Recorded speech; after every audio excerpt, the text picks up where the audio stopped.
नमस्कार साथियों, स्वागत है आपका अपने YouTube channel target study hub पर।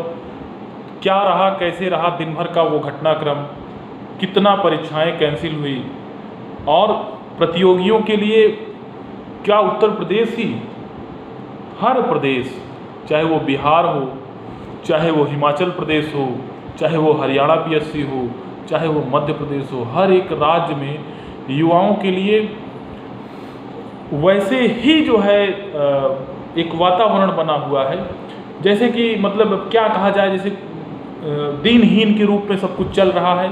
इनको अपने सहारे पर छोड़ दिया गया है, कोई कार्रवाई नहीं होती। नकल माफिया हो या कोई भी व्यक्ति हो, इन पर किसी भी प्रकार की कोई कार्रवाई होती नहीं है।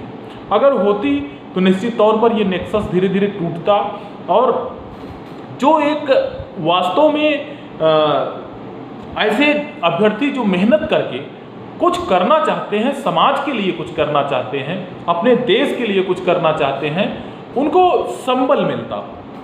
आप देख लीजिए, बिहार के आरा जिले से 67वीं BPSC की PT की परीक्षा रद्द की गई और आप जो है देखेंगे कि अच्छा हुआ, स्वागत योग्य है। स्वागत योग्य कदम को सदा स्वागत करना चाहिए।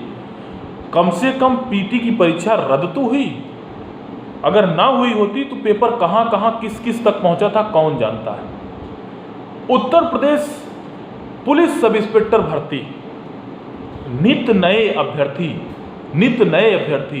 पकड़े जा रहे हैं। इससे ये साबित होता है कि निश्चित तौर पर उत्तर प्रदेश सरकार के साथ साथ में पुलिस महकमा, भर्ती बोर्ड सब जो है जालसाजों को, नकलचियों को पकड़ने की कोशिश कर रहे हैं। Even then also NSCIT company, जिसके ऊपर लगातार आरोप प्रत्यारोप लोग लगा रहे हैं कि ये कंपनी दागी है। निश्चित तौर पर दागी है, निश्चित तौर पर दागी है। लेकिन एक कंपनी आप बताइए जो दागी नहीं है, TCS।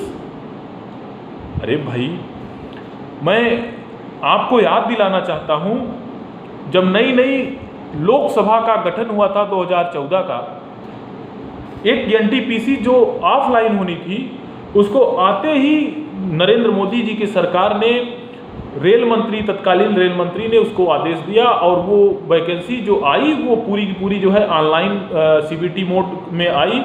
विंडोज पर एग्जाम होता था। क्या हुआ, कैसे हुआ, एक एग्जाम पर नौकरी थी, फिर बाद में उसमें मेंस लगाया गया। क्या क्या दिक्कतें हुई, उसके पहले का सीन देख लीजिए आप। बहुत ही निराशाजनक, बहुत ही चिंताजनक रहा है। बात यहाँ पर कंपनी से नहीं है, बात यहाँ पर सिस्टम से है, बात यहाँ पर पूरे के पूरे बदलाव से है। आप देख लीजिए कि जिस प्रकार से ऑनलाइन का चलन बढ़ता जा रहा है, उस प्रकार से किस तरीके से युवाओं का हो। आप बताइए कि कितना ज़्यादा युवा निराश होता है ऑनलाइन परीक्षा से। अभी जो नई पौध आ रही है, जैसे क्लैट का एग्ज़ाम देना हुआ, GMAT का एग्ज़ाम देना हुआ और आपका जो है नीट रीट देना हुआ, ये सब के सब लोगों को उसी में आदत पड़ जाएगा कि इतने सेट होते हैं, ये होता है। लेकिन इन सबको बाद में पता चलेगा कि यार हमारा तो शोषण होता रहा है और निश्चित तौर पर हम लोग वो चीज़ नहीं पा रहे हैं। 31 पाली, 32 पाली, 30 पाली में परीक्षाएं हो रही हैं। ये मैं ऑनलाइन का विरोधी नहीं हूँ, ऑनलाइन बहुत अच्छी चीज़ है, लेकिन आप हमको बता दीजिए कि क्या उसमें श्योरिटी हो पाती है। ऐसे तो सारी परीक्षा, UPSC को भी अपनी परीक्षा ऑनलाइन कर देनी चाहिए। कुछ तो UPSC सोचता होगा, कुछ तो होगा। जो UPSC ऑफलाइन लेता है अपना PT, तो वो ऑनलाइन ले सकता है। कौन सी ऐसी दिक्कत है बताइए। और दूसरी चीज़ें, बहुत सी उसकी परीक्षाएं हैं, उसको ऑफलाइन लेने की क्या आवश्यकता है, सिंगल सिटिंग एग्जाम कराने की क्या आवश्यकता है। वो उत्तर प्रदेश पुलिस भर्ती एवं प्रोन्नति बोर्ड को यदि वास्तव में कुछ करना चाहते हैं, उत्तर प्रदेश गवर्नमेंट को यदि वास्तव में परीक्षाओं में धांधली को रोकना चाहते हैं, तो निश्चित तौर पर ना ऑनलाइन ना ऑफलाइन, हर जगह भ्रष्टाचार के ऑप्शन खुले हुए होते हैं। भ्रष्टाचार किया जा सकता है, करने वाले लोग कर जाते हैं और देखने वाले लोग, ईमानदारी से पढ़ने वाले लोग, ये सब के सब जो है बस वही नून नेबुआ चाट करके रह जाते हैं। इनको कुछ मिलता नहीं है। तो इसलिए मेरा मानना ये है, मेरे मानने से नहीं होता, एक अपना व्यक्तिगत राय है कि जो भी व्यक्ति हो, जैसा भी हो, जो चीज़ों को सोचे, कम से कम यूपीएसआई में प्री और मेंस परीक्षा तो होनी ही होनी चाहिए। प्री मेंस लिखित, अगर इन सब चीज़ों को देखिए, जो कम पढ़ने वाले लोग होंगे, जिनको लगेगा कि अरे यार एक परीक्षा में एग्ज़ाम निकल जाएगा, नौकरी मिल जाएगी, ये सब लोग इस बात से इत्तेफाक नहीं रखेंगे। लेकिन देखिए, प्री होगा, मेंस होगा और उसके बाद एक रिटन टेस्ट होगा, तो निश्चित तौर पर, और सबके सब ऑफलाइन होगा, निश्चित तौर पर आपके साथ में नाइंसाफ़ी करने की जो जुर्रत लोग करते हैं, वो चीज़ें कम हो जाएंगी। अब जो भी है, जैसे भी, बहुत मतलब कि क्या है, आप इससे कितना सहमत हैं, कितना असहमत हैं, आप इसको कमेंट बॉक्स में लिखिएगा। 12 अभ्यर्थी आज भी पकड़े गए महानगर थाने में, सबके खिलाफ जो है रिपोर्ट दर्ज कराई गई अनफेयर मेंस की। अब उस अनफेयर मेंस में फांसी थोड़ी होगा, किसी को रासुका थोड़ी लगेगा, आजीवन कारावास थोड़ी होगा। तो ऐसे लोगों के ऊपर, खासकर अभ्यर्थियों के ऊपर कार्रवाई क्यों? अभ्यर्थियों के ऊपर नहीं, संलिप्त लोगों के ऊपर, जो उस वक्त पुलिसकर्मी के तौर पर ड्यूटी दे रहा था, उसके ऊपर भी तो कार्रवाई होनी चाहिए। कहाँ कार्रवाई हो रहा है? जब तक उचित कार्रवाई नहीं होगी, तब तक आप उचित न्याय की कल्पना नहीं कर सकते।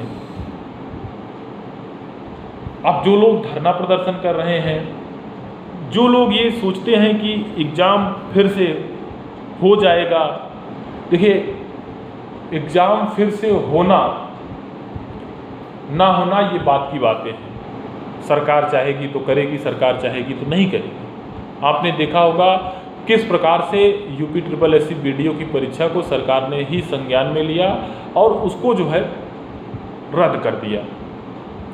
स्वागत योग्य कदम है, लेकिन अन्य परीक्षाएं लोग मांग कर रहे हैं। आप देख लीजिए, हरियाणा, बिहार, मध्य प्रदेश में टेट के अभ्यर्थी, और किस प्रकार से जो है हर पूरे, मतलब कि पूरे देश का घटनाक्रम यही है।